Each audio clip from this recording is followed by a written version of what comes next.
Welcome to the Council of Better Business Bureau's podcast, The Bistro, where we will discuss today's hottest consumer trends, predict the future with consumer experts, and learn how elite businesses and entrepreneurs continue to push the envelope in today's marketplace. Hello, thank you for joining us today on The Bistro. I'm your host, Elaine Espinola.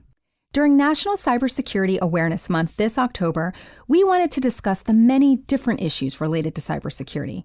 One of which is keenly felt by identity theft victims, and one that's not always talked about is the emotional and physical impact that victims can experience long after the crime has been committed. The Identity Theft Resource Center has recently released their annual Victim Aftermath Study, which addresses the emotional and behavioral repercussions identity theft can have on individuals, and you will hear exactly how devastating these crimes can really be. Joining us today is the president and CEO of the Identity Theft Resource Center, Eva Velasquez. Eva, thank you so much for joining us today. Oh, thank you so much for taking the time to cover this important topic. It's one that isn't often talked about, and we kind of forget how devastating identity crimes can be. So I really appreciate this opportunity. And we really appreciate you being here because, as you said, this is just, we really wanted to cover all different angles. And again, this is just one that we don't always talk about, but that I think impacts us so intimately and personally when something like this happens. Can you tell us about the mission of the Identity Theft Resource Center and exactly what your organization does? So the Identity Theft Resource Center is a nonprofit organization. We were established almost 20 years ago, and our mission is to support victims of identity theft in the resolution of their cases, to broaden public education and awareness in the understanding of not only identity theft, but all of the other tangential problems that feed into it, things like data breaches, cybersecurity, scams and fraud, and even privacy issues. Sure. And the ITRC has, again, we've been around for almost 20 years. We really understand that identity crimes create serious disruption in the lives of their victims, and people need to feel empowered. And our processes are designed to not only help them remediate their case, but feel confident while they're doing so. And that's not just for victims, also concerned consumers as well.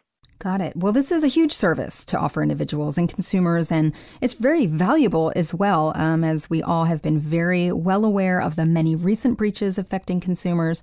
Tell us how the ITRC fulfills its mission. Exactly, how do you connect with consumers?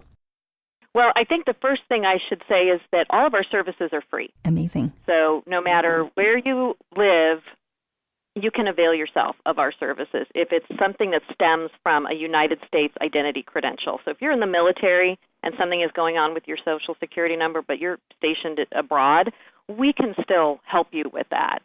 And the way that we help people, by far and away, the heart of our organization is our direct victim and consumer services. And we use a variety of platforms, a variety of different ways to reach out to people or be available to them. We have a toll-free call center. We have our website, which is full of fact sheet solutions, letter templates, explanations at a very granular level of what your identity means, what those credentials are, how they can be misused. And we have live chat on the website, by the way, so if you have a question, you can reach one of our advisors. We also have an app that was funded by the Department of Justice Office of Victims of Crime. And we not only help individuals, but we also go out and educate industry and decision makers. We focus on best practices and risk minimization, but also on solutions. So when we see that there is a potential solution available that will stop this crime or at least reduce the number of people impacted, we will go to those decision makers and educate them about the problem and advocate for those solutions as well.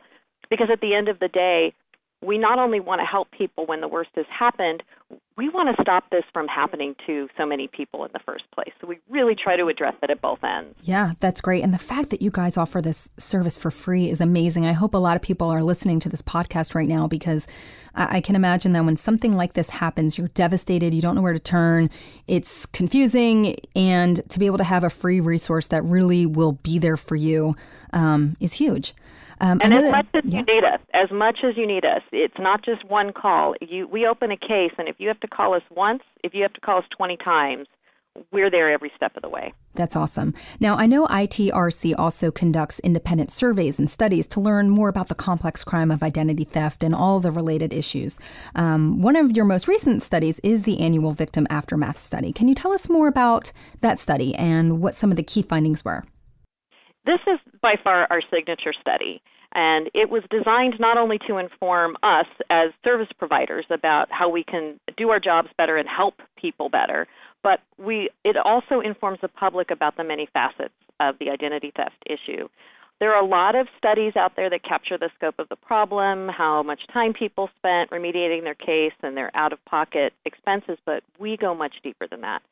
We talk to the folks that availed themselves of our services in the previous year, and we ask them questions. We do capture those other things that I mentioned. We get that as well, but we also ask them about the emotional, physical, and behavioral effects that the crime has had on their lives. Sure. What I don't think anybody else does except for us is we look at the downstream effects, what I call the lost opportunity costs. These things that we don't normally think about as being related to an identity crime incident, and it can be as devastating as loss of housing, employment, and even a loss of credit. Sure. Let's get back a little bit to some of those emotional things. I mean, these devastating things can happen. And then what is your study finding about how this is affecting people emotionally? So by far and away, the top things are 86% were worried or anxious, 80% felt violated, 66% felt powerless or helpless, and that's the one where our empowerment model, I think, really speaks to our understanding of that overwhelming feeling of powerlessness. We have to give you something to feel empowered while you're working through this. And then the last one I'll mention is that 40% felt guilty or like they did something wrong. And that's another issue that we're also trying to address. With identity crimes and scams and fraud and a lot of these things, people take this personal responsibility to a whole nother level by feeling like, oh, this is really my fault. And we just want people to understand, no, you're the victim of a crime. Yeah. And yes, maybe there was a piece of it that if you had done differently, it wouldn't have happened. But, you know, if you forget to lock your car and someone breaks into it, my gosh, you just made a mistake. Yeah. Stop beating yourself up. And that's really what we try to tell victims. So please come forward if you need help and don't feel guilty about that. Yeah, that's great. And, you know, there are also physical problems that people don't think about. Stress, sleep difficulty concentrating, fatigue, and even decreased energy are a lot of the physical problems that folks reported to us as part of this whole challenge that they had. Sure. And if I may, I'd like to talk about those lost opportunity costs, because that might be kind of hard to wrap your head around. You know, what does that mean, Eva? Yeah, please do. And this is where there's some incident that occurs either during the remediation process or just as a result of the fact that someone has been an identity theft victim. And the two I'd like to talk about are if there's a financial need or a financial gap that's created due to victimization, how do people manage through that? And there are a couple of different ways that are the most prevalent that we see. One of them being they had to borrow money from family or friends. And sometimes when I talk to folks, they go, well, is that really a big deal? And to me, that's one of the biggest indicators of how this problem is national in scope. Even if you weren't a victim last year, this is affecting you. It's affecting me. If your neighbor had to borrow or had to lend money to his sister, had to lend her $1,000 to, pay her bills for the month because her bank account was drained by a thief, that's money that he's not putting into his local economy. That's money that he's not taking his family out to dinner, that he's maybe not participating in the neighbor kid's fundraiser and buying wrapping paper for Christmas. Sure. That is having an effect on our overall economy. And the last one is the one that actually I think hurts me the most and I find the most devastating, and that's that some very young people report that they delayed their educational opportunities. And now think about that. If a young person, 18, 19 years old, trying to go to college, and has to apply for student aid or student loans. Because let's face it, how many kids out there today have parents that can simply write a check for their college education? It's a pretty small percentage. Right. They're unable to get that student aid or student loan because someone stole their identity when they were children. They have to clean up that mess. Wow. They're the ones responsible for that. And whether it takes them a semester or a year to clean it up and wait, that's time that they are behind their peers in perpetuity. They never get that back. Right. That's the lost opportunity we're trying to educate people about. Yeah, it's so important because really what you're describing are these far-reaching, long-reaching effects that, again, we don't always think about. We think, well, maybe if my identity theft is compromised, I'll make some phone calls, I'll put a stop to that, I'll call my bank. And you're really helping us see, especially for people who maybe have not had it done, have not been a victim, thank goodness, but to maybe reassess what you're doing to protect yourself, because you don't want these things to happen. You don't want this to affect how you are emotionally, behaviorally, your family members, having to borrow money and all of these things that you're talking about, again, that we don't always think about. You mentioned sort of that demographic. Maybe it's a young kid who's, as a child, their identity theft have been compromised, or they're about to go to college. There's a lot of studies that show different demographics. What can you tell me about that? Is there a specific demographic that has a higher prevalence over another?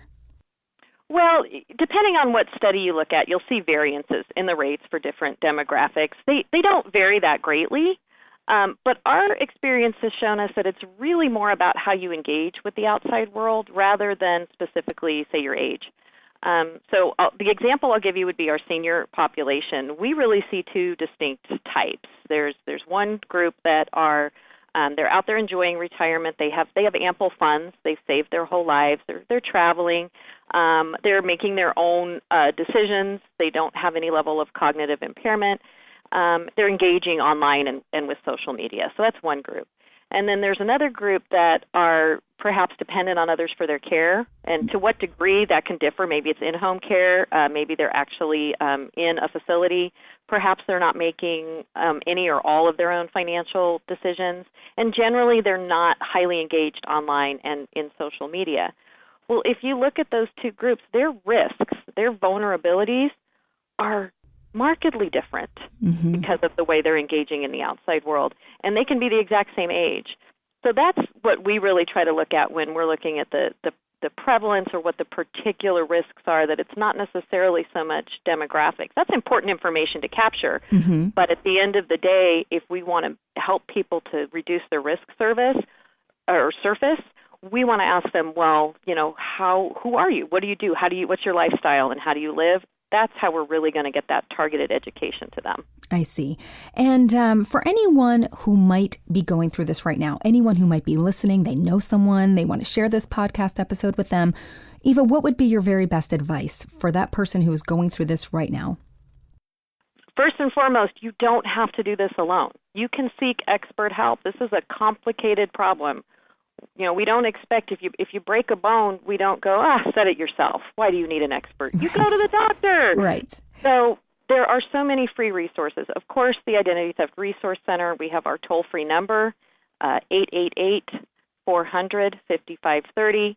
We have our website, idtheftcenter.org. There are free resources at the Federal Trade Commission. And the last thing I'll say is check your back pocket. You may have a paid service available to you through a rider on your insurance policy, maybe through an employee benefits program, and you can get help there as well. So don't do it alone. Seek that professional advice and let somebody walk you through the process so that you can get your life back again. Excellent. Those are great tips, really great advice. Eva, thank you so much for joining us today. Thank you for sharing more around this topic of the emotional and physical effects of identity theft. One more time for our listeners, can you share your website? It's ID, so that's India David, Theft, THEFT, Center, CENTER.org. Excellent. Well, thank you again for joining us today. Thank you. The Better Business Bureau is deeply committed to building and advancing a better marketplace, a trusted marketplace for all, because trust always matters. For the Better Business Bureau, I'm Elaine Espinola, host of the Bistro podcast. Until next time, it has been my pleasure discussing better business and cybersecurity awareness with you. You just enjoyed the Bistro podcast. Be sure to tune in next month for a brand new episode. To learn more about our other shows, visit betterbusiness.blueberry.com. That's betterbusiness.blueberry.com and subscribe. The thoughts and opinions expressed on this podcast are the views and opinions of the guests, not those of the Better Business Bureau, Council of Better Business Bureaus, or program affiliates. This podcast is for information and educational purposes only and is copyrighted with all rights reserved. This podcast is protected by Blueberry's Terms of Service.